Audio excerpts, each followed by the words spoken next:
Raji பீடன் health.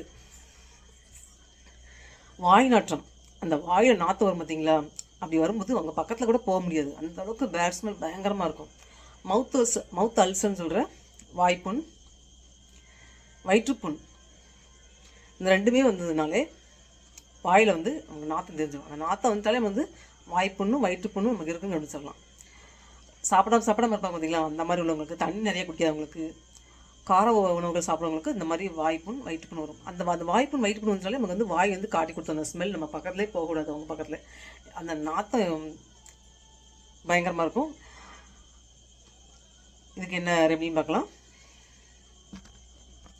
அத்தி மரத்தோட கொழுந்து இலையை நல்லா மென்று வாயில் நல்லா மென்று சாப்பிட்டோம்லாம். உடனே முழுங்கணும். நல்லா மென்று வாயிலெலாம் லிப்ஸ்லாம் இப்படி உதறலாம் படுற மாதிரி கொஞ்சம் வச்சுருந்து அதப்பி வச்சுருந்து அதுக்கப்புறம் முழுங்கணும். அதுக்கப்புறம் அத்திமர இலையை பார்த்தீங்களா, தண்ணியில் கொதிக்க வச்சு அந்த தண்ணியில் வாயை குடிச்சிட்டு வரலாம். அந்த அத்திமர இலையை தண்ணியில் போட்டு கொதிக்க வச்சு அந்த தண்ணியை குடிச்சிட்டு வரலாம்.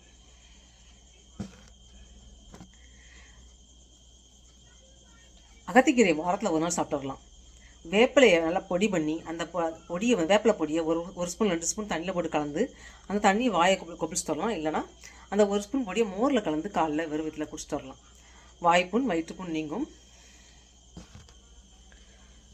ஆலமரத்தில் விழுது தொங்கும் பார்த்தீங்களா, அந்த விழுது கொழுந்து நுனியை வந்து நல்லா பிச்சு அதை கையில் பிச்சாலும் ஈஸியாக பிச்சிடலாம். அப்படியே கொழுந்தாக தொங்கும். அப்படி நுனி கொழுந்து, ஆலமரத்தின் விழுதுடைய நுனி கொழுந்து, அந்த கொழுந்தை எடுத்து வந்து அப்படியே பறித்து கழுவிட்டு நல்லா மென்று நல்லா வாயில் அதப்பி வச்சிருந்து அதுக்கப்புறம் முழுங்கலாம். அல்ல அந்த சக்கையை கூட துப்பிடலாம். ரொம்ப நல்லது. அந்த ஆழம் விழுத நல்லா அரைச்சி நல்லா நல்லா தட்டிட்டு தண்ணியில் போட்டு கொதிக்க வச்சு அதையும் வாய்க்கு பிடிக்கலாம். அந்த தண்ணியை வடிட்டு குடிக்கவும் செய்யலாம். வாய்ப்புண் வயிற்றுப்புண் நீங்கும். கடுக்காய்த்தோல், அந்த கடுக்காய்த்தோலை வாயில் அதப்பி வச்சிருந்து அந்த உமிழ்நீரை கொஞ்சம் கொஞ்சமாக முழுங்கிட்டு வரலாம். ரொம்ப நல்லா இருக்கும். வாய்ப்புண்ணும் அந்த உதட்டில் படுற மாதிரி அந்த கடுக்காய் சாறு படுற மாதிரி நம்ம வந்து அப்படியே அதப்பிக்கிட்டே இருந்து அப்புறம் அந்த கடுக்காயை சாப்பிட்லாம். ரொம்ப நல்லா கேட்கும். இந்த கடுக்காய்க்கு வாய்ப்புண்ணுக்கும் வயிற்றுப்புண்ணுக்கும் ரொம்ப நல்லது. ராஜி பீடன் ஹெல்த் என்னோடய சேனலை தொடர்ந்து பாருங்கள். மேலும் இது போன்ற ஹெல்த்து சம்மந்தமான வீடியோக்களை அப்லோட் பண்ணுறேன். லைக் பண்ணி சப்ஸ்கிரைப் பண்ணிடுங்க. ராஜி பீடன் ஹெல்த்.